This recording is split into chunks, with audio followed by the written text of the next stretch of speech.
जी कैफेट आज के लेक्चर का आगाज करते हैं। Lecture number 70। आज के लेक्चर में हम कोड ऑफ एथिक्स के थ्रेड डिस्कस करने जा रहे हैं। जिन स्टूडेंट ने असाइनमेंट नहीं की थी वो फिर बैठ गए हैं, वो खड़े हो जाए। तो कोड ऑफ एथिक्स की डिफरेंट सिचुएशन हम स्टडी कर रहे थे, हर सिचुएशन का एनालिसिस कर रहे थे और सिचुएशंस के साथ साथ हम किसी हद तक उनके कुछ सेफगार्ड और सिग्निफिकेंस की वैल्यूएशन, ये दो कंसेप्ट भी डिस्कस करते रहेंगे। क्योंकि आपको पता है कि कोड ऑफ एथिक्स में हमसे जब वो क्वेश्चन टेस्ट करता है, जो कि लाजमी टेस्ट करेगा इस अटेम्प्ट में भी, उसमें हमें कोई 1, 2, 3 या 4 सिचुएशन दे देता है। हर सिचुएशन के बारे में हमसे अलग-अलग पूछता है 3 चीजें। हर सिचुएशन के बारे में हमसे अलग-अलग पूछता है 3 चीजें। कौन कौन सी? Threads, significance, safeguards. तो थ्रेड्स हम डिस्कस कर रहे हैं। थ्रेड्स की एग्जांपल्स के साथ साथ हम कुछ किसी हद तक सेफगार्ड और इनके सिग्निफिकेंस और इनके सेफगार्ड भी डिस्कस करते जाएंगे, ताकि जब आपको रीडिंग असाइनमेंट दी जाए और इसके साथ रिटन असाइनमेंट दी जाए तो आपको पता हो कि ये सिचुएशन कौन सी है, क्लास में डिस्कस हो चुकी है, उसमें ज्यादातर चीजें थ्रेड्स हैं या सिग्निफिकेंस के पॉइंट्स हैं या सेफगार्ड है, हम ऑलरेडी डिस्कस कर चुके हैं। इक्का दुक्का जो चीजें अगर नहीं होंगी वो आप नेक्स्ट लेक्चर में पूछ लीजिएगा कि सर ये न्यू चीज थी, हमें समझ नहीं आई, आप बता दीजिए। ठीक है। तो डेली बेस पे बेसिकली क्या होगा, आज मैं थ्रेड्स की सारी सिचुएशन इंशाल्लाह कंप्लीट कर दूंगा, डिस्कस हो जाएंगी। फिर इसके बाद आपको रीडिंग असाइनमेंट दी जाएगी जिसमें इन्हीं थ्रेड की जो सिचुएशंस हैं ये डिटेल में लिखी हुई हैं। यही सिचुएशन, एग्जैक्टली यही सिचुएशन डिटेल में डिफरेंट लर्निंग ऑब्जेक्टिव्स में लिखी हुई हैं, वो आपको रीडिंग के लिए दे दिया जाएगा। फिर उसके बाद आपने वॉल्यूम 2 में से क्वेश्चन और वॉल्यूम 1 में से भी क्वेश्चन को प्रैक्टिस करना होगा। उन क्वेश्चन की डिस्कशन फिर हुआ करेगी वेरी नेक्स्ट डे, ताकि आहिस्ता आहिस्ता प्रैक्टिस होती रहे, कंसेप्ट्स भी रिवाइज होते रहे। और चूंकि एक केस स्टडी में बाज़ औक़ात डिफरेंट सिचुएशन पूछ लेता है तो आपकी रिवीजन भी होती रहेगी। यानी हर गुजरते लेक्चर के साथ हम नए कंसेप्ट्स की प्रैक्टिस भी कर रहे होंगे, उसमें कोई ना कोई ऐसी सिचुएशन जरूर होगी जो हमारे पिछले किसी कंसेप्ट के बेस कर रही है, तो हमारी रिवीजन भी होती जाएगी। तो आज का लेक्चर अटेंटिव होकर सुन लीजिएगा, कल के लेक्चर और आज जो हो चुका और आज का लेक्चर, इसकी बेस पे आप इस काबिल होंगे कि आज के लेक्चर के बाद एग्जाम लेवल की केस स्टडीज को अटेम्प्ट कर सके। तो हमने थ्रेड्स पढ़े थे, 5 थ्रेड्स की एग्जांपल्स पढ़ी थी। कौन कौन से थे? Self interest thread, self review, familiarity thread, self review thread, intimidation thread, familiarity thread. Assignment करके आया करें। तो ये 5 तरह के थ्रेड्स है। इसमें हमने पहला thread self interest. Self interest thread क्या है? When A team member will be influenced, किस वजह से? बिकॉज ऑफ फाइनेंशियल इंटरेस्ट, किसी फाइनेंशियल इंटरेस्ट की वजह से। सबसे पहली एग्जांपल फाइनेंशियल इंटरेस्ट की एग्जांपल क्या है? Holding shares. होल्डिंग शेयर्स का मतलब क्या है? अगर ऑडिट टीम, किसी भी टीम मेंबर या उसके किसी भी रिलेटिव के पास क्लाइंट के शेयर्स हों तो हम कहते हैं ये सेल्फ इंटरेस्ट थ्रेड क्रिएट होता है। अच्छा बताइए, इसकी सिग्निफिकेंस किस चीज पे डिपेंड कर रही होगी भला? कि मैग्नीट्यूड कितनी ज्यादा और उस पर्सन की पोजीशन क्या है। अगर एंगेजमेंट पार्टनर ने शेयर्स लिए हैं तो जाहिर है वो ज्यादा बड़ा थ्रेट है, उसकी सिग्निफिकेंस ज्यादा है। अगर किसी जूनियर टीम मेंबर ने लिए हैं शेयर, उसकी सिग्निफिकेंस कम है। अच्छा, तो आप इसमें सेफगार्ड्स में क्या रिकमेंड करते हैं, क्या करना चाहिए?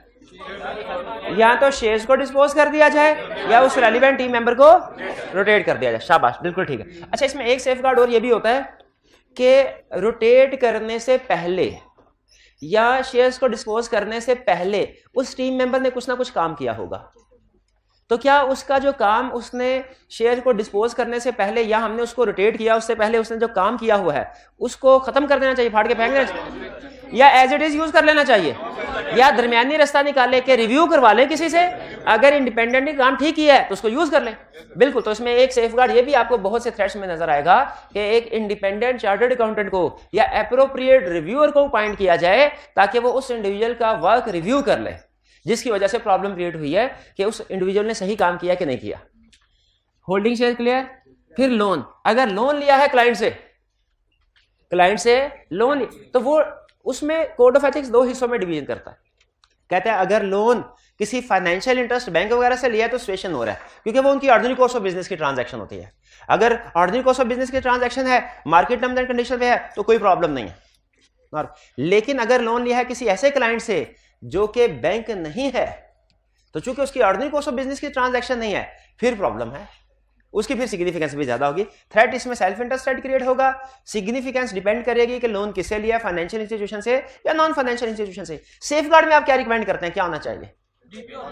लोन को रीपे कर देना चाहिए, और अगर लोन को रीपे रोटेट करना है, और अगर वो आर्म्स लेंथ बेसिस पे नहीं है तो कोशिश करें कि टर्म्स ऑफ द कॉन्ट्रैक्ट को चेंज करके आर्म लेंथ बेसिस पे करवाएं। नहीं, लोन रीपे करवा दें। ये भी नहीं तो इंडिविजुअल को चेंज करना है। रोटेट कर दें, रिमूव कर दें। अच्छा, नेक्स्ट है फीस। अब चूंकि आपकी जो होम असाइनमेंट है उसमें भी फीस का लर्निंग ऑब्जेक्टिव शामिल है, इसीलिए फीस के ऊपर थोड़ी मैं डिटेल डिस्कशन करना चाह रहा हूं। फीस की वजह से 3-4 किस्म के इशू अराइज होते हैं, और ये सारे के सारे इश्यूज कोड ऑफ एथिक्स में है, कंपनीज एक्ट में नहीं है। कंपनीज एक्ट कहता है फीस की वजह से मुझे कोई मसला नहीं। पहला इशू क्या है? लेस से मुराद क्या है? प्रीडिसेसर आइटर से कम फीस चार्ज करना। ठीक है, आई कैप ये कहता है कि अगर प्रीडिसेसर आइटर से कम फीस चार्ज करने की हम इजाजत दे देना, तो इससे होगा ये कि चार्टर्ड अकाउंटेंट एक दूसरे के साथ फीस की बेस पे कंपटीशन स्टार्ट कर देंगे। क्योंकि आप भी अक्सर एडवर्टाइजमेंट वगैरह देखते होंगे टीवी पे, डिफरेंट जो कंपनीज होती हैं जो डिफरेंट प्रोडक्ट्स या सर्विसेज प्रोवाइड कर रही हैं, वो दो बेसिस के ऊपर कंपीट करती हैं एक दूसरे को, एक प्राइस की बेस पे और दूसरा एडवर्टीजमेंट की बेस पे, और इन दोनों का ही नुकसान होता है अल्टीमेटली। प्राइस की वजह से कंपटीशन अगर हो, इसमें क्या नुकसान होता है? इसमें नुकसान ये होता है आर्थिक तौर पे कंज्यूमर का फायदा है, उसे कम प्राइस में चीज मिल रही होती है, लेकिन अल्टीमेटली जो भी कंपनी जो भी फर्म लेस प्राइस के ऊपर चीजें प्रोवाइड कर रही है, वो अल्टीमेटली कोशिश करती है कि उसका प्रॉफिट मार्जिन सेम रहे। सेल प्राइस कम हुई है ना, प्रॉफिट मार्जिन सेम रहे, तो क्या करने की कोशिश करती है? कॉस्ट को कम करने की कोशिश करती है। जब कॉस्ट कम करने की कोशिश करती है तो इससे क्वालिटी कंप्रोमाइज हो जाती है बाज़ औक़ात। इसी तरह ऑडिट फर्म को अगर प्राइस की बेस के कंपटीशन करने की इजाजत दे दी जाए तो क्या होगा? वो प्राइस क्लाइंट को एक्वायर करने के लिए, अट्रैक्ट करने के लिए पिछले आइटर से कहेगा सर पिछले आइटर 10 लाख में आपका ऑडिट कर रहा था, हम 8 लाख में कर देते हैं। अब जब 8 लाख आ गया, अब जाहिर है फर्म ने अपना प्रॉफिट मार्जिन तो कुछ ना कुछ रखना है ना, तो फर्म की कोशिश क्या होगी कि कॉस्ट भी कम कर दे।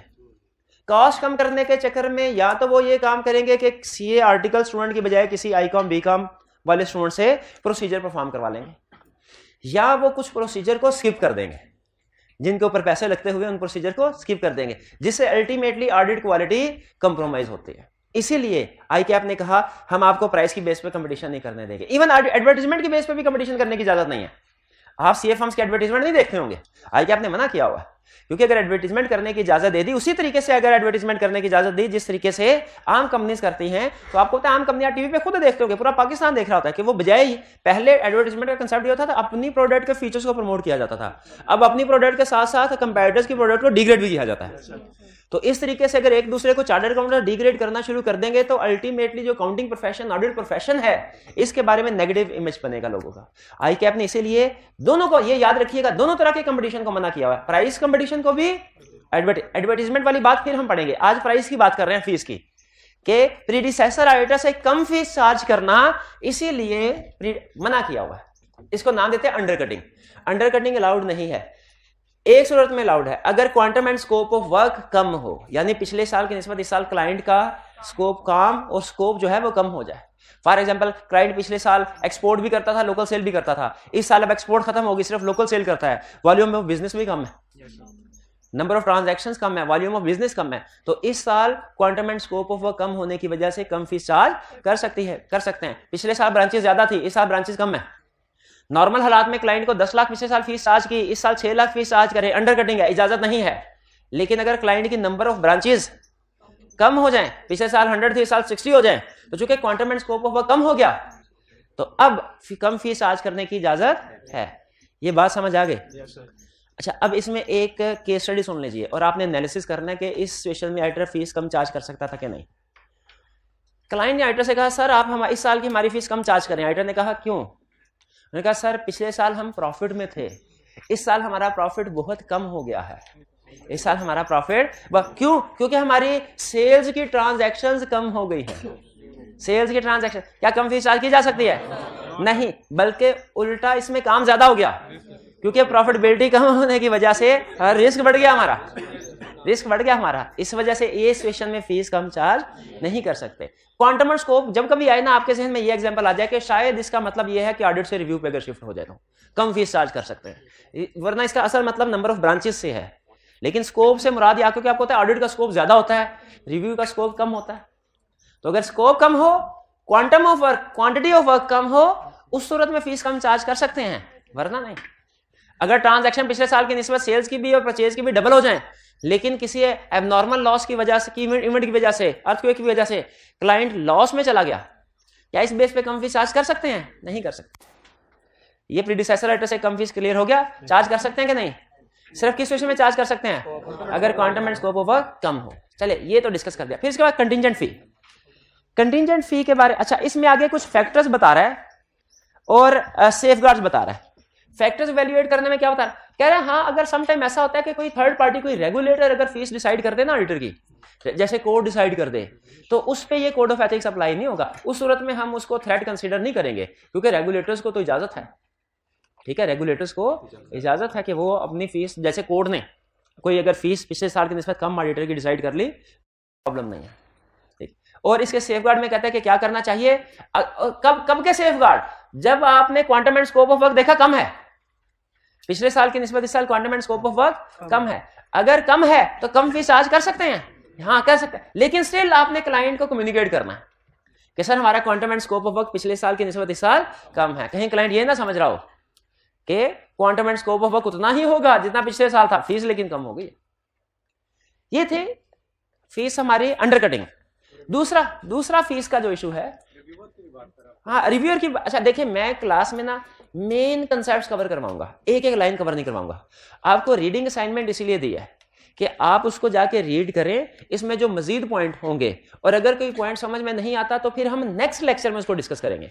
यानी यूं समझ तरीकाकार क्या होगा, क्लास में मैं आपको 80% कंसेप्ट दिया करूंगा, होम असाइनमेंट आपको 100% की दिया करूंगा, 20% होम असाइनमेंट में मटेरियल एक्स्ट्रा होगा, लेकिन वो उम्मीद है रीडिंग करके आप समझ आएंगे। अगर नहीं समझ आती तो फिर अगले दिन के लेक्चर में आपने पूछना, ठीक है। तो आज मैंने आपको पहली होम असाइनमेंट दी है कोड ऑफ एथिक्स की रीडिंग करने के लिए, तो इसमें बिल्कुल उन्होंने भाई ने सही पॉइंट किया, सर एक आपने लाइन नहीं बताई, ठीक है बिल्कुल, लेकिन वो जब आप घर जाके स्टडी करेंगे आपको समझ आ जाएगी। अगर नहीं समझ आती नेक्स्ट लेक्चर में डिस्कस करेंगे, क्लियर, क्योंकि मैं चाहता हूं कम से कम आपने पहले रीडिंग की हो, आपने उसके ऊपर कुछ थोड़ा सोचा हो, फिर भी समझ नहीं आया तो फिर पूछे। अंडरकटिंग का इशू समझ आ गया। अब है कंटिंजेंट फी। कंटिंजेंट फी किसे कहते हैं? कंटिंजेंट फी का मतलब है जब फीस किसी आउटकम के साथ लिंक कर दी जाए। देखिए हमारे प्रोफेशन में दो तरह से फीस डिसाइड करने की इजाजत है। एक लमसम फी, ऑडिट करेंगे कितने में करेंगे, 50 लाख में, 40 लाख में, 60 लाख में, लमसम फी, फिक्स फी एग्री कर लें, ये ठीक है। दूसरा आर्ली बेसिस पे भी इजाजत है, ऑडिट करेंगे बिल्कुल करेंगे, फीस कितनी, सर जितना काम होगा ना उस लिहाज से फीस, हमारे पार्टनर्स के जितने आवर्स लगेंगे ऑडिट करते हुए, पार्टनर्स के आर्ली रेट ये अप्लाई होगा, या क्या आपने बताया हुआ आर्ली रेट्स, मैनेजर के आर्ली रेट्स ये होंगे, जूनियर टीम मेंबर्स के आर्ली रेट्स ये होंगे। तो जो टीम मेंबर जितने आवर्स उस जॉब पे कंज्यूम करेगा उस लिहाज से बिलिंग कर दी जाएगी। इसकी भी ये कंटिंजेंट फी नहीं है, इसकी भी इजाजत है, ये आर्ली रेट के ऊपर बिलिंग हो रही है, क्योंकि ये इनपुट के ऊपर बेस कर रहा है, आउटकम के ऊपर नहीं। फिक्स फीस की इजाजत है, आर्ली रेट पे फीस डिसाइड करने की इजाजत है। जिस चीज की इजाजत नहीं है वो ये कि फीस को लिंक कर दिया जाए प्रॉफिट के साथ।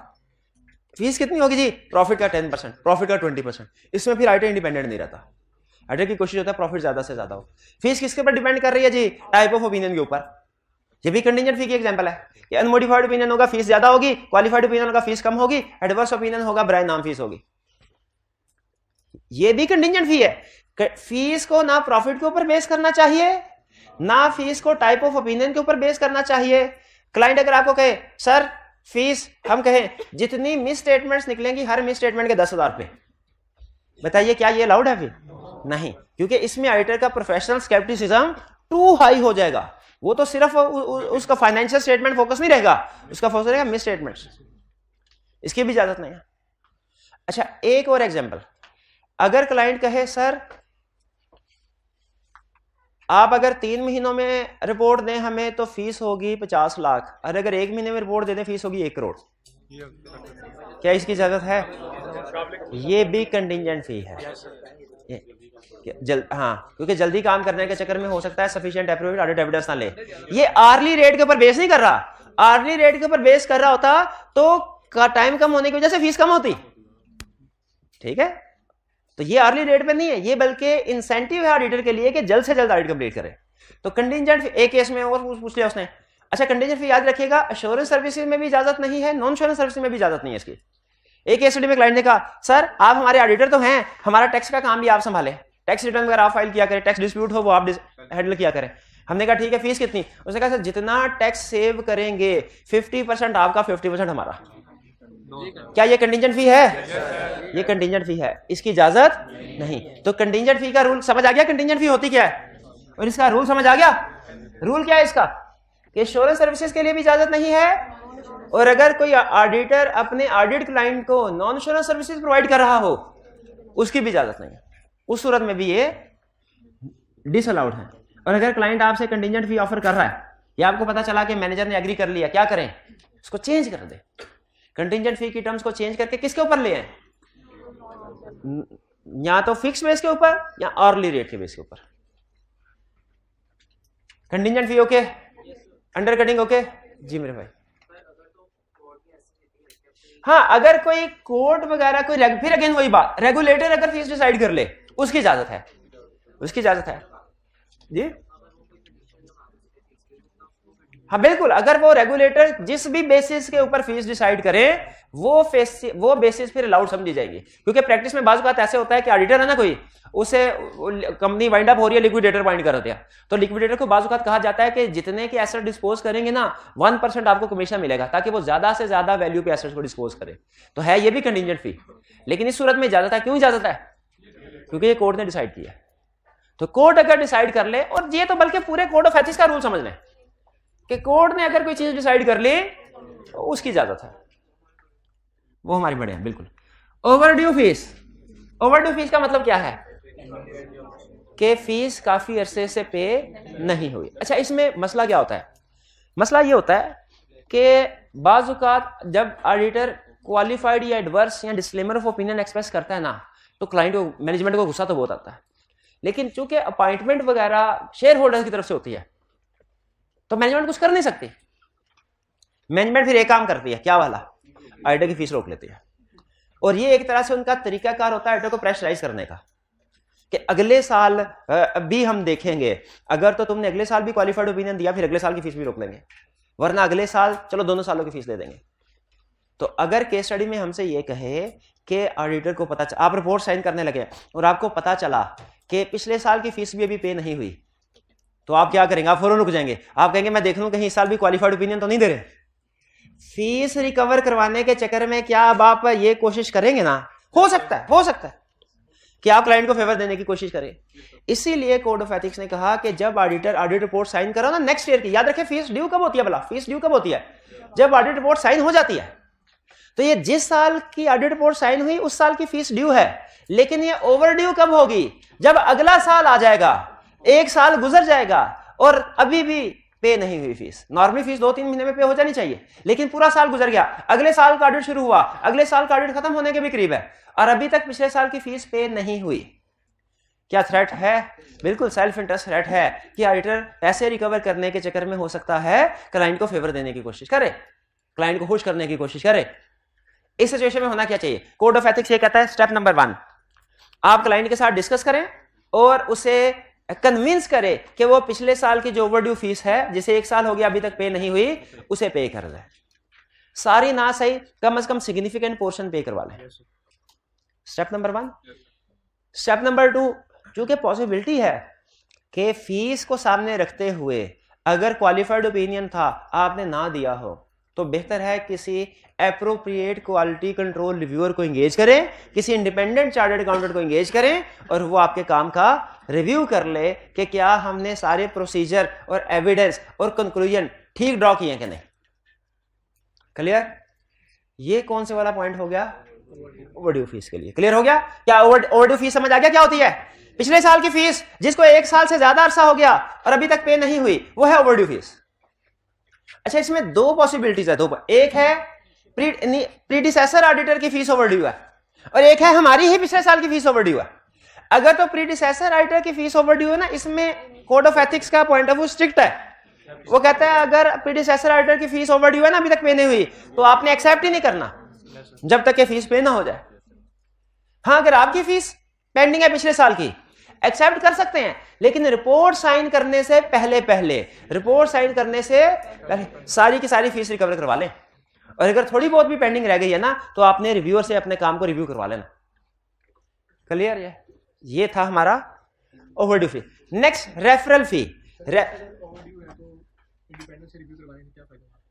फी ओवरड्यू है तो फिर इंडिपेंडेंट चार्टर्ड अकाउंटेंट से रिव्यू कराने का फायदा ये होगा कि अगर हमने क्लाइंट की किसी मिस स्टेटमेंट को छुपा दिया हो, हमारे किसी टीम मेंबर ने क्लाइंट की मिस स्टेटमेंट को छुपा दिया हो, क्यों छुपा दिया हो कि कहीं क्वालिफाइड ओपिनियन दिया तो सीएफओ नाराज हो जाएगा, सीईओ नाराज हो जाएगा, वो हमारी पेमेंट का चेक साइन नहीं करेंगे।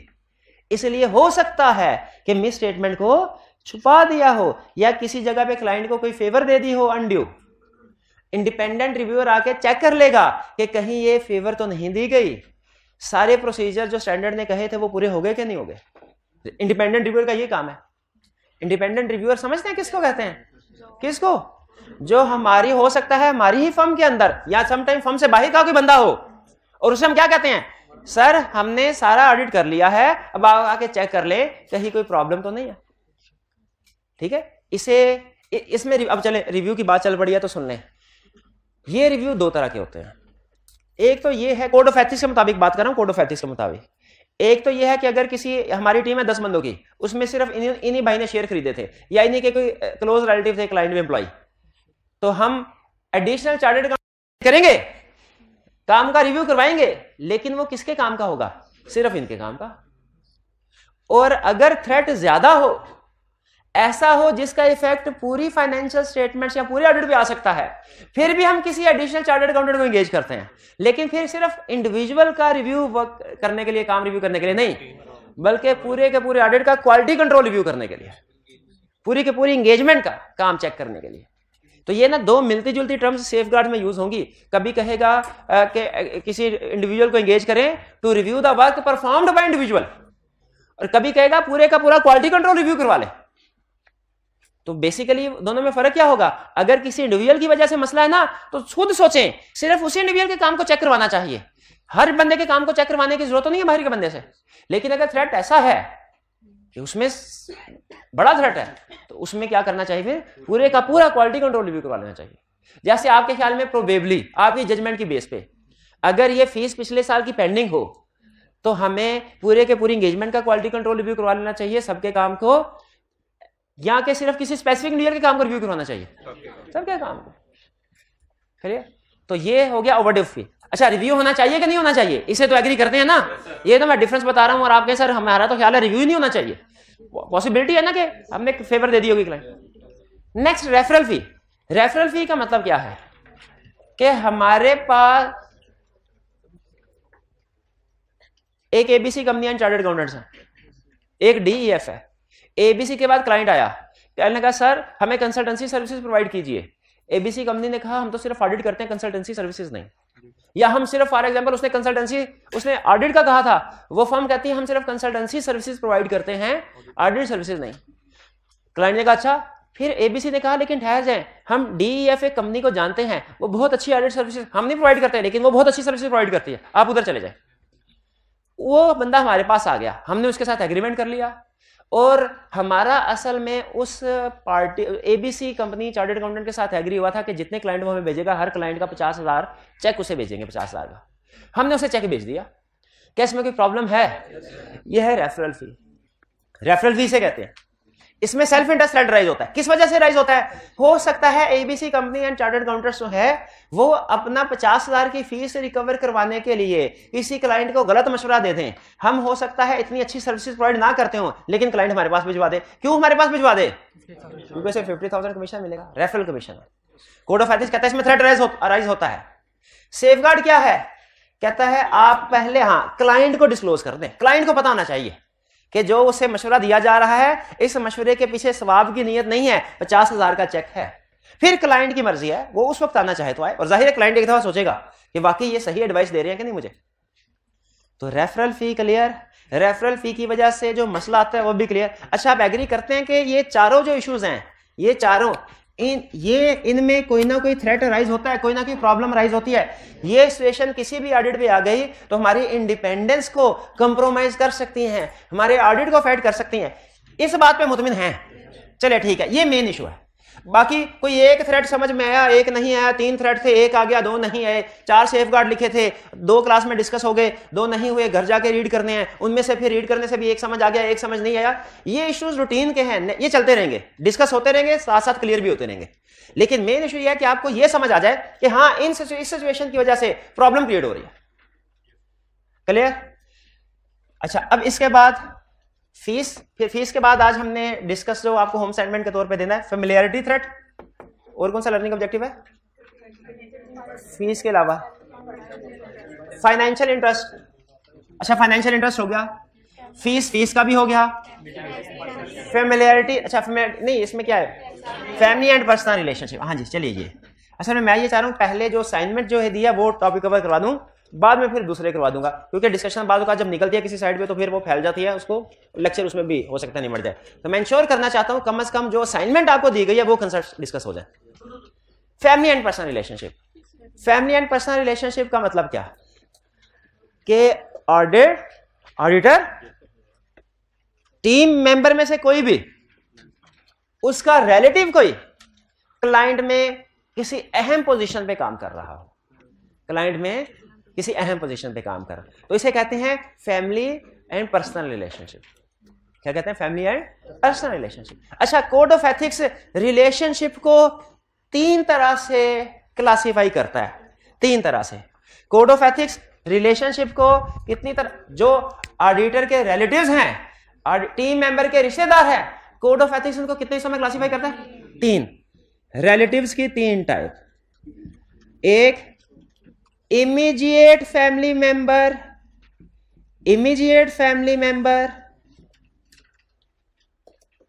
दूसरा close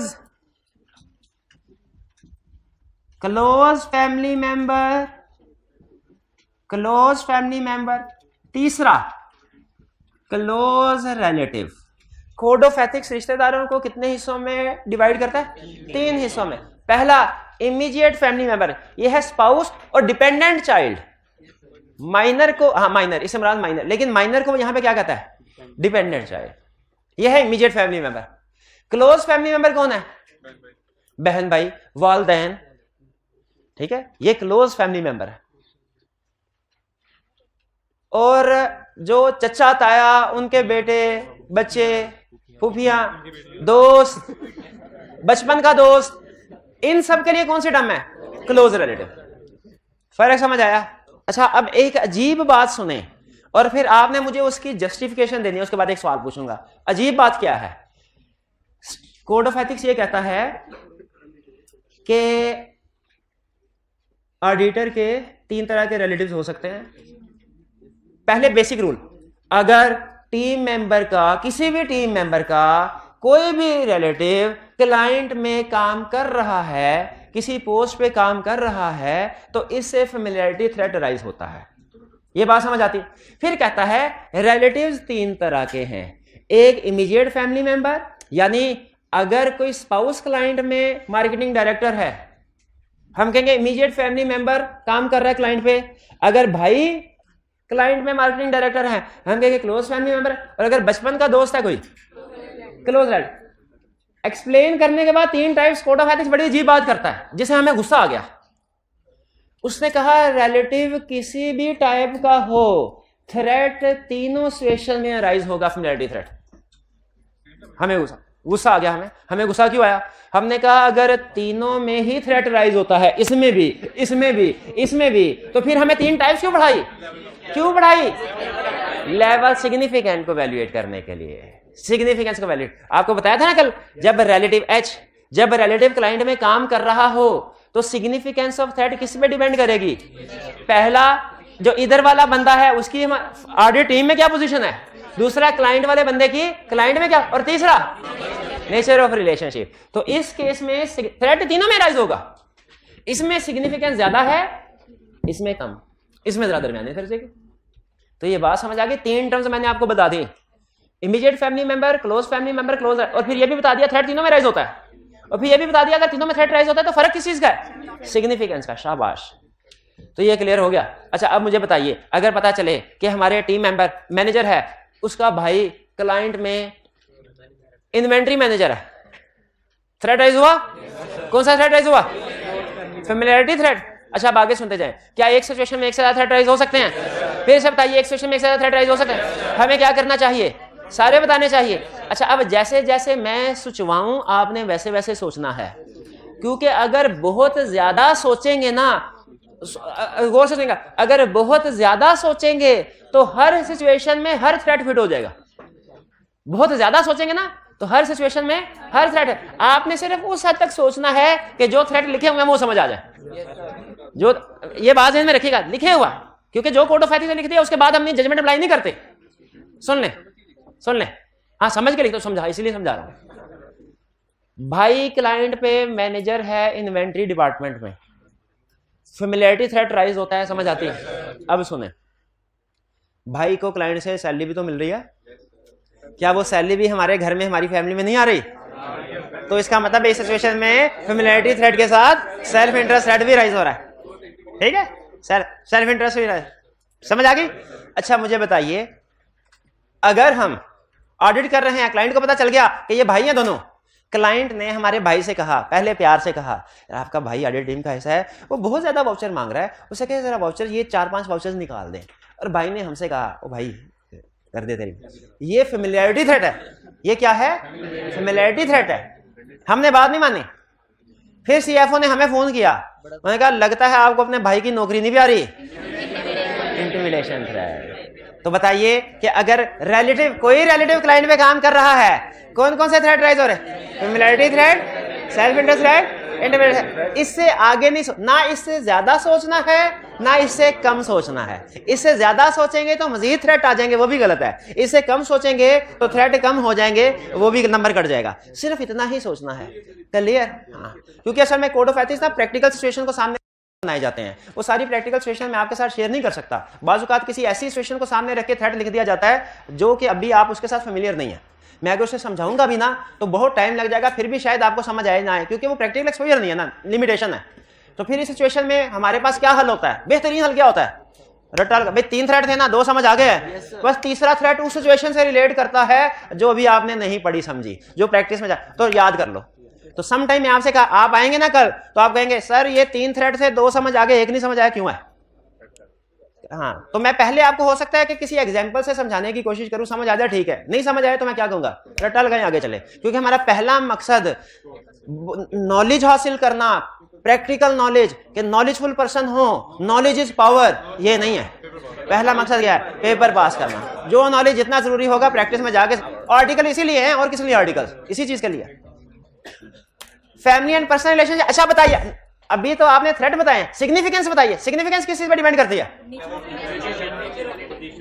nature of relationship, position of individual in firm, position of individual in client. बिल्कुल ठीक। सेफ गार्ड, रोटेट करते हैं किसको? अच्छा सुन, तो पूरी बात करें ना। अच्छा, ये मैंने जानबूझ के इनका रोटेट का वर्ड उठाया क्योंकि कंसेप्ट ठीक है, इसलिए कि बाज़ औक़ात याद करते हुए हम सिर्फ कीवर्ड याद करते हैं, rotate, restructure, quality control review, dispose, interest. लेकिन एग्जाम में जब केस स्टडी आएगी, आपको कसम है आपने कीवर्ड्स नहीं लिखने, कंप्लीट सेंटेंस फॉर्म में लिखना है। स्टूडेंट क्या जैसे याद किया हो ना वैसे ही छाप दे। याद करने वाला मटेरियल और होता है, लिखने वाला मटेरियल और होता है। याद करने वाले सिर्फ कीवर्ड्स होती हैं, याद करने वाली चीज सिर्फ हेडिंग होती है, लिखने वाली सारी एक्सप्लेनेशन भी होती है। तो याद कीवर्ड्स कर लें सिर्फ, डिस्पोज, रीस्ट्रक्चर, रिमूव, ठीक है चलेगा। लेकिन जब लिखना है कंप्लीट सेंटेंस फॉर्म में लिखना। अच्छा, अब वापस आइए, मुझे इसके सेफगार्ड्स बताइए। रोटेट कर ले। अच्छा, 1-2 लफ्ज इस्तेमाल करता है यहां पे कोड ऑफ एथिक्स। एक कहता है रीस्ट्रक्चर रिस्पॉन्सिबिलिटी, एक कहता है रोटेट या रिमूव फ्रॉम एंगेजमेंट टीम। क्या फर्क है दोनों में बोला? रीस्ट्रक्चर रिस्पॉन्सिबिलिटी का मतलब है रहे टीम का हिस्सा ही। इन्वेंट्री में मसला है ना, उसे इन्वेंट्री छोड़ो, पेरोल ऑडिट करने पे लगा दो, पेरोल, यह है रीस्ट्रक्चर रिस्पॉन्सिबिलिटी। और रिमूव फ्रॉम, अगर यह नहीं करना तो उसे एंगेजमेंट टीम से निकाल के किसी और एंगेजमेंट में भेज दो, और उधर का कोई बंदा इधर ले आओ जिसका इंटरेस्ट नहीं है। और क्या रिव्यू होना चाहिए कि नहीं इसके काम का? बिल्कुल होना चाहिए। ठीक, आगे चले। ये 3। अच्छा, अब ये बाकी फिलहाल ये जिसकी असाइनमेंट थी वो तीनों मैंने आपके साथ शेयर कर दिए। ये नहीं, फीस, फाइनेंशियल इंटरेस्ट, फीस और फैमिली एंड पर्सनल।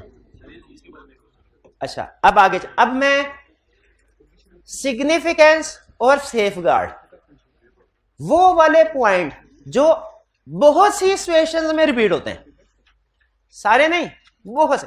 जैसे ये अगर आप फैक्टर याद कर लेना, ये फैक्ट सिग्निफिकेंस के या सेफगार्ड के, समझ लीजिए आपने 70% केस स्टडीज अटेम्प्ट कर ले, क्योंकि 70% केसेस में यही पॉइंट्स रिपीट हो रहे होंगे, आप खुद देखेंगे जब आप घर जाके रीडिंग करेंगे। तो हमने क्या किया है, हमने सारे थ्रेट्स पढ़े, हमने सारे सिग्निफिकेंस के फैक्टर्स पढ़े, हमने सारे सेफगार्ड्स पढ़े। सारे सेफगार्ड में से जो ज्यादातर सेफगार्ड रिपीट हो रहे थे, जो ज्यादातर सेफगार्ड मुख्तलिफ सिचुएशन में बार बार आ रहे थे, हमने उनकी लिस्ट बना ली, वो डिस्कस करने लगे। और इसी तरह सिग्निफिकेंस में जो ज्यादातर केसेस में रिपीट हो रहे थे, उनकी लिस्ट बना ली, अब वो आपके साथ शेयर करने जा रहे हैं, ताकि जब आप इस लिस्ट को समझ लें तो जहां जहां पे ये सेफगार्ड या ये सिग्निफिकेंस का फैक्ट आप आसानी से समझ लें। जैसे हमारी 15 सिचुएशंस हैं, अगर एक सेफगार्ड 8 सिचुएशन में डिस्कस हुआ है, तो बजाय ये कि हर दफा डिस्कस कर रहे हो, आज ही डिस्कस कर लेते हैं।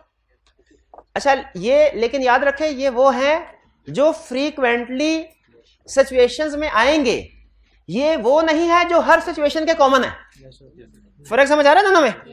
ये फैक्टर्स वो नहीं है जो हर सिचुएशन, यानी एक स्टूडेंट ने क्या समझ, मेरी इस बात से जो पहले मैंने कही इससे गलत है ना, उसने कहा सर आपने कहा था ये वो फैक्टर्स हैं जो बार बार आते हैं, तो हर सिचुएशन में आते हैं, इसका मतलब है मैंने याद कर ली है, अब एग्जाम में जो भी सिचुएशन आ जाएगी मैं सिर्फ ये फैक्टर्स फिट कर दूंगा उसमें और ये सेफगार्ड फिट कर दूंगा। नहीं भाई, ये फ्रीक्वेंटली अपीयर होते हैं केसेस में, लेकिन लाजमी नहीं है कि हर केस में हो, ये ज़हन में रखिएगा। तो आपने केस स्टडी को पढ़ के देख के इनको यूज करना है। ये वो टूल्स हैं जो बहुत सी जंगों में काम आएंगे, हर जंग में काम नहीं आएंगे, लेकिन वो आपने देख लेना है कि किस तरीके का क्वेश्चन है, कौन सा, उस लिहाज से। पहले फैक्टर्स हमने सिचुएशन डिस्कस कर ली है, कौन सी सिचुएशन जिनकी असाइनमेंट आपको देनी है, बाकी जैसे जैसे आगे चलेंगे सिचुएशन मजीद डिस्कस करता रहूंगा। आज 3 डिस्कस की, अब डिस्कस करने जा रहे हैं वो फैक्टर जो आज वाली सिचुएशन से भी रिलेट करते हैं और जो आइंदा पढ़ेंगे उनसे भी रिलेट करते हैं, उनसे भी रिलेट करते हैं। अच्छा, फैक्टर्स को याद करने के लिए ना हमने बस अपनी तरफ से खुद आपको होता है कोई ना कोई तुक्का लगाना होता है। तो एक वर्ड बनाया फैक्टर्स, उसे हम कहते हैं एच टॉम। एच मैंने कहा ये किस लिए वर्ड यूज होगा, सिग्निफिकेंस को इवैल्यूएट करने के लिए। आपने जब कभी सोचना है ना कि कोड ऑफ एथिक्स आ गया, थ्रेट तो मैंने लिख दिए, अगला स्टेप क्या है, अगला स्टेप है सिग्निफिकेंस को इवैल्यूएट करना है। तो कौन से फैक्टर्स होते हैं, आपके ज़हन में ये लफ्ज आ जाए, एच टॉम। अगर तो रिलेशनशिप, ये ज्यादातर, ये मजीद भी होंगे लेकिन ये ज्यादातर ये अपीयर होते हैं।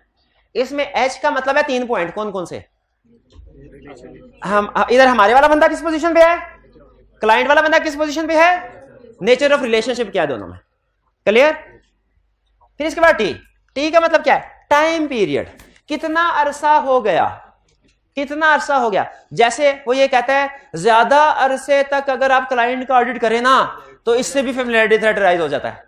तो अब इसके फैक्टर्स में क्या लिखेंगे कि कितने अरसे से कर रहे हैं। एक जगह पे उसने लिखा 2 साल हुए, उसने कहा कोई मसला ही नहीं है। हमने कहा 3 साल, कोई मसला नहीं है। हमने कहा 4, कहता है हाँ 4 से मसला है। 3 साल के बाद थ्रेट राइज। और एक क्वेश्चन में तो उसने लिख दिया 20 साल से ऑडिट कर रहे हैं। हमने कहा इसमें तो सिग्निफिकेंस ही सिग्निफिकेंस है। तो इसमें टी से क्या मतलब, टाइम पीरियड, कि कितना अरसा हो गया आपको सर्विस प्रोवाइड करते हुए, ठीक है। एक और सिचुएशन है वो हम पढ़ेंगे जिसमें वो ये कहता है कि अगर क्लाइंट का कोई बंदा क्लाइंट को छोड़ के आपकी ऑडिट टीम का हिस्सा बन जाए और फिर आप उसको ऑडिट करवाने के लिए भेजें, सिचुएशन समझ आ रही है। तो इसमें कौन सा थ्रेट है, शाबाश, सेल्फ रिव्यू थ्रेट। एक और भी फेमिलियरिटी थ्रेट भी, क्योंकि जाहिर है आप ऑडिटर और क्लाइंट की हेलो है। इसके फैक्टर्स में वो ये फैक्टर बताता है, यहां पे भी ये डिस्कस होता है क्या, टाइम पीरियड, कि कितना अरसा हुआ उसको क्लाइंट छोड़ के आए हुए। अगर तो इसी साल में आया थ्रेट बहुत ज्यादा, और अगर 2-4 साल गुजर गए हैं फिर थ्रेट कम। तो ये भी एक फैक्टर होगा, टाइम पीरियड कितना गुजरा। फैक्टर्स को ऑर्डिनरी कोर्स ऑफ ट्रांजैक्शन की नेचर क्या है, आपको कहेगा कि क्लाइंट की और राइटर टीम की में किसी की ट्रांजैक्शन हुई है, गुड्स एंड सर्विसेज बाय कर रहे हैं, तो हमने देखना है क्या transaction ordinary course of business की है। अगर ऑर्डिनरी कोर्स ऑफ बिजनेस की है तो थ्रेट फिर भी होगा, थ्रेट फिर भी होगा किसी हद, लेकिन कम, क्योंकि बाज़ औक़ात होता है ट्रांजैक्शन ऑर्डिनरी को, लेकिन उसकी फ्रीक्वेंसी बहुत ज्यादा होती है या उसका साइज बहुत ज्यादा होता है। तो यहां पे देखना है। ओ मींस ट्रांजैक्शन जो है वो ऑर्डिनरी कोर्स ऑफ बिजनेस की है कि नहीं, और M means magnitude of transaction, transaction का अमाउंट क्या है। जैसे ये फाइनेंशियल इंटरेस्ट में अक्सर आया करेगी, फाइनेंशियल इंटरेस्ट में तकरीबन जितने भी एग्जाम्पल्स हैं उन सब में ये आपको कॉमन मिलेगा सिग्निफिकेंस क्या, कि मैग्नीट्यूड देखो, लोन किस अमाउंट का है, शेयर्स कितने लिए हैं, वगैरह वगैरह। तो ये 6 फैक्टर्स हैं, ये आपको अक्सर केस स्टडी की सिग्निफिकेंस में यही रिपीट होते मिलेंगे। समझा दिए, T for time period, O for ordinary cost of business, M for magnitude of transaction. जी नहीं, सारे एक जगह नहीं आएंगे, सारे एक जगह, किसी में हो सकता है 2 आए, किसी में 3 आए, किसी में 4 आए, किसी में हो सकता है इसमें से कोई भी ना आए, कोई स्पेसिफिक आ जाए किसी किस्म, ठीक है। लेकिन ये वो आपको बताए हैं जो बार बार डिफरेंट सिचुएशंस में आपको नजर आएंगे। क्लियर। अब सेफगार्ड की तरफ चलते हैं। सेफगार्ड, सेफगार्ड का मतलब क्या होता है, वो कौन सा कोर्स ऑफ एक्शन है, वो कौन से स्टेप्स हैं जो इस सिचुएशन में एक्टर को लेने चाहिए ताकि थ्रेट को बचा जाए, एलिमिनेट किया जाए, या एक और सेंटेंस बोलता है reduce to acceptable level. Reduce to acceptable का लेवल है कि इमटेरियल कर दो उसको। जैसे हमारे नॉर्मल वर्ड में भी मिस स्टेटमेंट अगर है लेकिन थोड़ी बहुत है तो हम कहते हैं चलेगा, उसी तरह थ्रेट अगर है लेकिन थोड़ा बहुत है, मिनिमम लेवल पे है, तो फिर चलेगा। पहला सेफगार्ड क्या है जो अक्सर आपको मिलेगा, notify firm about interest, about threat. Financial लिखना लाजमी नहीं है, about interest.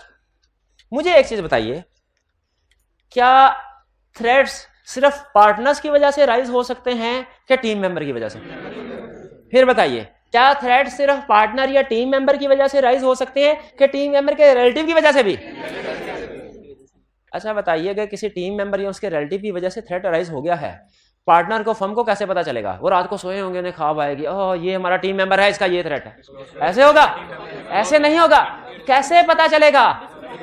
Code of ethics ने उसकी जिम्मेदारी लगाई टीम मेंबर की कि भाई अगर तुम्हारा कोई प्रॉब्लम है, अगर तुम्हारे भाई ने शेयर्स खरीदे हैं तो ये तुम्हारी जिम्मेदारी है, स्टेप नंबर 1 पे फर्म को नोटिफाई करो। फर्म, अगर फर्म को बाद में पता चल गया ना तो छोड़ेगी नहीं, छोड़ेगी नहीं। हमारा एक टीम मेंबर थे हमारे फर्म में, तो उनका कुछ इस तरह का इशू आ गया कि उन्होंने डिस्क्लोज नहीं किया, डिस्क्लोज नहीं किया, रिलेशनशिप था, डिस्क्लोज नहीं किया। बाद में पता चला, उधर सीईओ ने पार्टनर को बुला लिया, उन्होंने कहा सर ये क्या चक्कर है, ये तो प्रॉब्लम है। तो फिर टीम मेंबर अगर ये कहे कि सर मुझे तो पता ही नहीं था ये डिस्क्लोज करना है, तो क्या ये एक्सक्यूज माना जाएगा? नहीं। उन्होंने कहा कोड ऑफ एथिक्स इसीलिए पढ़ाया जा रहा है, कोड ऑफ एथिक्स इसीलिए पढ़ाया जा रहा है। अच्छा इसमें याद रखें, अच्छा इसमें याद रखें, कैफ लेवल की केस स्टडी में वो सिर्फ इतना कहता है कि फर्म को नोटिफाई करना चाहिए, ठीक है। सेफगार्ड में सिर्फ इतना कहता है। सीफैप लेवल पे एक स्टेप और ऐड करता है, कहता है अगर जूनियर ये कह रहा है ना कि उसे नहीं पता था, तो उसको तो सजा मिले ही मिलेगी, सीनियर को भी मिलेगी। वो सिखाया क्यों नहीं? शाबाश। आपके पेपर में अगर कोई एक क्वेश्चन ऐसा आता है ना जिसे आप अटेम्प्ट नहीं कर पाते, वो आपको तो सजा मिले ही मिलेगी, भुगतेंगे। टीचर का भी कसूर है, लेकिन ये देखा जाएगा अब टीचर पढ़ाया कि नहीं पढ़ाया। लेकिन इंडिकेशन होती है, इंडिकेशन होती है कि टीचर, क्योंकि 1-2 स्टूडेंट अगर क्वेश्चन ना अटेम्प्ट कर पाए, हम कहते हैं स्टूडेंट का मसला होगा, लेकिन अगर पता चले आधी से ज्यादा क्लास में क्वेश्चन अटेम्प्ट नहीं कर पाई, तो कहीं ना कहीं टीचर का भी मसला लाजमी है। हम 1-2 स्टूडेंट अगर हमारे पास आके कहें ना सर क्वेश्चन नहीं हुआ, हम उसे कहते हैं भाई तेरी गलती है, तूने नहीं पढ़ा। लेकिन जब 10, 12, 15, 20 स्टूडेंट आगे एक ही बार, तो इसका मतलब है कोई कंसेप्ट ऐसा था जो हमें कमी है, हम नहीं पढ़ा सके, हमें अपने उस लेक्चर को इंप्रूव करने की जरूरत है। इसी तरीके से अगर कोई टीम मेंबर, ये जिम्मेदारी किसके लगाई? टीम मेंबर की, वो बताए। और अगर टीम मेंबर नहीं बताता, ये टीम मेंबर का भी कसूर है, फर्म के quality control policy and procedure में भी वीकनेस है, उसको इंप्रूव करना चाहिए। इसका मतलब फर्म कोई सेमिनार नहीं कंडक्ट करवा रही, फर्म अवेयर नहीं कर रही अपने सिस्टम के साथ, अपनी टीम को ट्रेनिंग नहीं करवाई। बात हमने पढ़ा था ना एक प्रिंसिपल्स में, प्रोफेशनल कंपनी ड्यू केयर में, कि फर्म को ट्रेनिंग वगैरह करवानी चाहिए। इसका मतलब है फर्म वो काम नहीं करवा रही। चलिए नोटिफाई वाला क्लियर हो गया कि उस इंडिविजुअल, अब एक केस स्टडी में उसने कहा आपका सीनियर है, आर्टिकल्स के आखिरी साल हैं, क्लाइंट के सीएफओ ने उसको, अभी ऑडिट चल रहा है, क्लाइंट के सीएफओ ने उसको ऑफर कर दी, आपके आर्टिकल्स खत्म होंगे ना, आपने हमारे पास आ जाना है, हेड ऑफ इंटरनल ऑडिट की जगह खाली है, आपको head of internal audit appoint कर देंगे। अब बताइए ऐसा सीनियर इंडिपेंडेंट रहा? इंडिपेंडेंट नहीं रहा, थ्रेट राइज हो गया। सेफ गार्ड में आप स्टार्ट कहां से करेंगे? नोटिफाई। उस इंडिविजुअल की जिम्मेदारी है कि वो इस ऑफर को नोटिफाई करे, वो इस ऑफर को नोटिफाई करे कि सर मुझे ऑफर आई है। अच्छा, फर्म को क्या करना चाहिए फिर? उसका शाबाश, उसको रोटेट कर दे, यही लिखा हुआ है। एक बात और लिखी हुई है, उसके काम को चेक करवा लें, शाबाश, यही चीजें लिखी है। तो अगर आप इसकी कोड ऑफ एथिक्स की सेंस को समझ आए ना कि आपको चाहता क्या है, तो आप बड़ी आसानी से केस स्टडी अगर कुछ भी ना पढ़ के जाएं, आपको थ्रेट के नाम याद है और आपको कुछ ना कुछ सेफगार्ड या वैल्यूएशन फैक्टर याद है। इवन इस सिचुएशन में भी आप इस काबिल हैं आईकैप के 50 से 60% case study as on today आप अटेम्प्ट कर सकते हैं, सिर्फ अपनी कॉमन सेंस की बेस पे। अगर आपको थ्रेट्स के नाम याद है, सिग्निफिकेंस के ये फैक्टर्स कॉमन ये याद है और कुछ सेफगार्ड, तो more than 50 to 60% case studies आप कर सकते हैं। Dispose of interest, dispose of interest सारे का सारा डिस्पोज कर दो या इतना के रिमेनिंग इमटेरियल रह जाए। क्लियर हो गया? अच्छा, सोच के मुझे बताइए, ये सेफ गार्ड इधर आएगा, डिस्पोज ऑफ इधर आएगा, इधर आएगा। अच्छा, इधर भी इनडायरेक्टली आ रहा है। जब हम कहते हैं ना कि क्लाइंट से रिपोर्ट साइन करने से पहले क्लाइंट से पैसे रिकवर करवा लो, तो ये बेसिकली क्लाइंट की तरफ से डिस्पोज ऑफ वाली बात है। बिजनेस रिलेशनशिप, कि अगर पार्टनर का डायरेक्टर के साथ पार्ट टाइम बिजनेस चल रहा है, कोई खत्म होना चाहिए कि नहीं होना चाहिए? Dispose of. बहुत ज्यादा गुड एंड सर्विसेज क्लाइंट से बाय कर रहे हैं, डिस्पोज। तो ये कॉमन आ गया। अच्छा, इसमें नहीं आएगा, इसमें ना सोचे, क्योंकि रिलेशनशिप्स को हम डिस्पोज नहीं कर सकते, इसमें ज्यादातर नहीं आएगा। हाँ जी, आगे चलते हैं। Remove relevant team member from audit client, rotate कर दो या रिमूव कर दो। अच्छा, ये तो मेरा ख्याल है इसमें आएगा। इसमें अगर डिस्पोज ना करें, डिस्पोज नहीं करते, नहीं, इसमें फीस में नहीं आएगा मेरा ख्याल, क्योंकि पूरी की पूरी फर्म को रोटेट, इंडिविजुअल को रोटेट किया जा सकता है, फर्म को तो नहीं किया।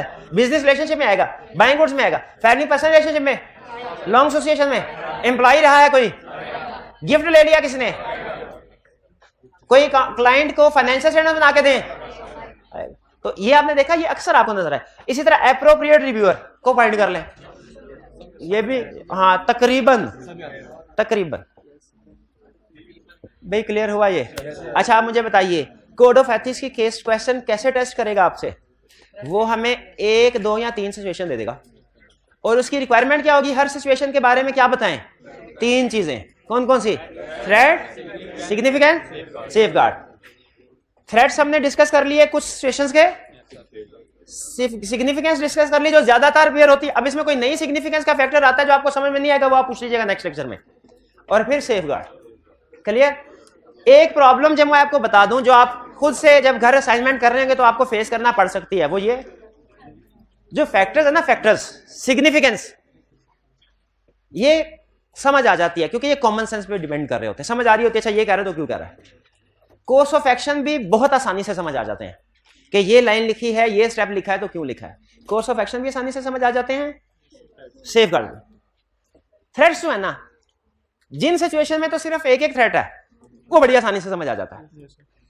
3 सिचुएशन हमारे पूरे सिलेबस में ऐसी हैं जिनमें थ्रेट्स की तादाद 2 या 3 है, 4 नहीं है, 5 नहीं है, 2 या 3 है। और उसमें 3 सिचुएशन ऐसी हैं जिनमें दूसरा या तीसरा थ्रेट, स्टूडेंट कहता है सर ये बताइए कैसे अराइज होता है। ये आपको पहला थ्रेट, जैसे अभी बात हुई फैमिलियर, वो एम्प्लॉय था, फैमिलियरिटी थ्रेट फौरन समझ आ गया। आपने जो इसके साथ सेल्फ इंटरेस्ट था वो भी आपने कहा थोड़ा 50-50, लेकिन इंटिमिडेशन तो नहीं।